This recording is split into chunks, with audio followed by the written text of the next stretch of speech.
जब पीर ने कहा कि मैं अंधे को आंखें दे सकता हूं, तो गुरु नानक जी ने क्या चमत्कार किया। सद्गुरु नानक देव जी लोगों का उद्धार करते हुए भटिंडा, पटनेर आदि स्थानों से होते हुए सरसा विखे पहुंचे। वहां मुसलमान फकीरों का बहुत भारी मेला लगा हुआ था।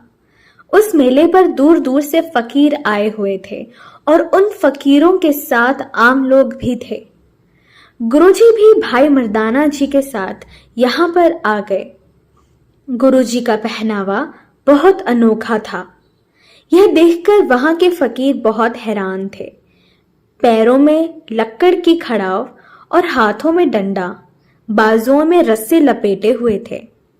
ऐसा पहनावा ना तो मुसलमान फकीरों का था और ना ही हिंदू साधुओं का।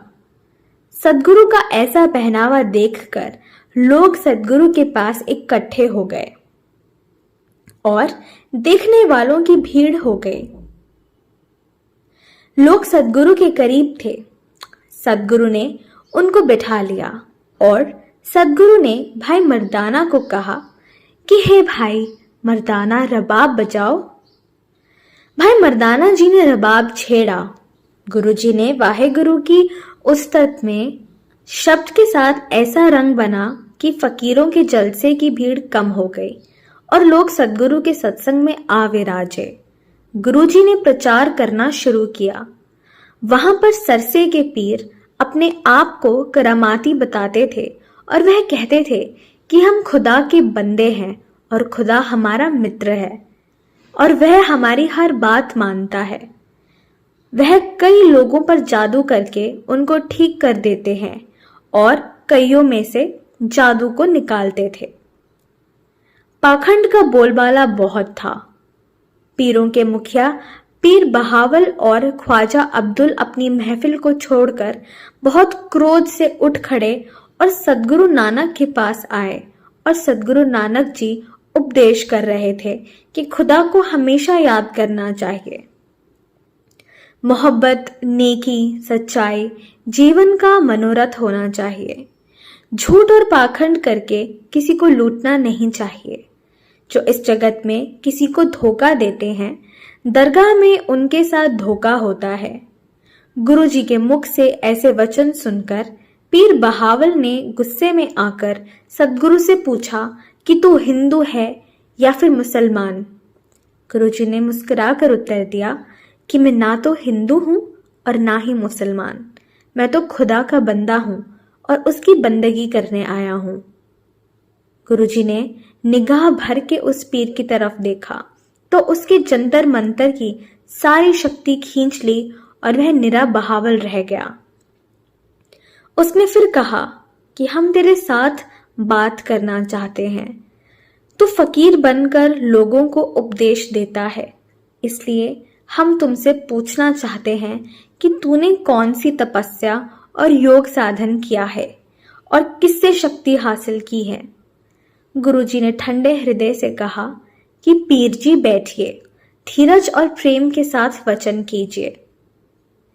आप पीर हो और पीरों को क्रोध आना ईर्ष्या बुरी वस्तु है। मैं वही कुछ करता हूं जो करने के लिए मेरा निरंकार मुझे प्रेरता है। लोगों ने जगह छोड़ दी। गुरुजी के सन्मुख 4 मुखिया पीर बैठ गए। उनमें से एक बोला कि हमारा अब्दुल पीर दिन में ही रात कर सकता है, पेड़ को उखाड़ सकता है, अंधे को आंखें और आंख वाले को अंधा कर सकता है, और अब आप बताएं कि आप क्या कर सकते हैं। ये सुनकर गुरुजी बोले कि मैं क्या कर सकता हूं। हाँ, आपके पीर कोई करामत दिखाएं। पीर ने कहा कि अगर हमारे पीर की करामत देखनी है तो किसी खुली जगह पर चलो।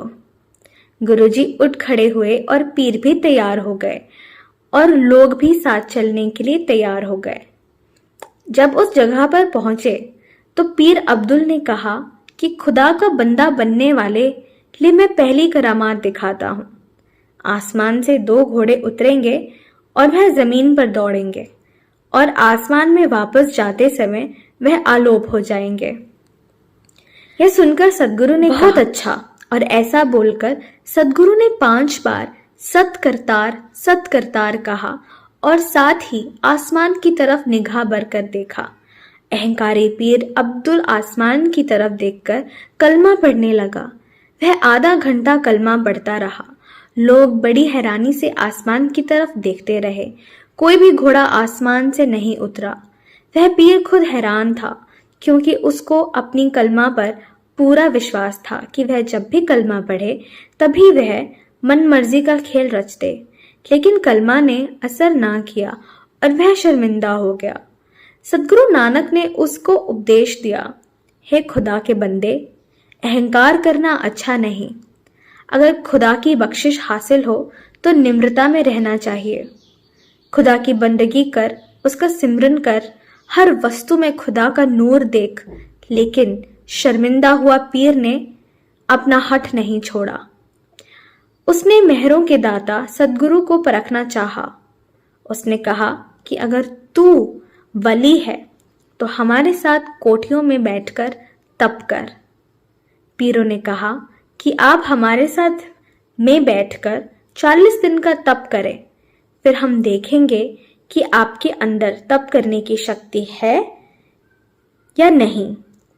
तब गुरुजी ख्वाजा शमसाजा रोशन दीन और 5 पीरों के साथ 40 दिन के लिए अलग अलग पूर्व में बैठ गए। पीरों ने जौ के दाने और पानी का सेवन करके 40 दिन काटे, लेकिन गुरुजी निर्हार ही नाम सिमरन में बैठे रहे। 40 दिन के बाद जब पीर और गुरुजी बाहर आए तो पीरों के शरीर निर्बल और चेहरे मुरझाए हुए थे, लेकिन गुरुजी का शरीर जैसे का तैसा और चेहरे पर नूर था। इस तरह गुरुजी का तप तेज देखकर पीरों ने सदगुरु को नमस्कार किया और आप जी के सिद्धांत को ठीक माना। गुरुजी की याद में यहाँ पर गुरुद्वारा कायम है और पास ही 5 पीरों की कोठियां हैं।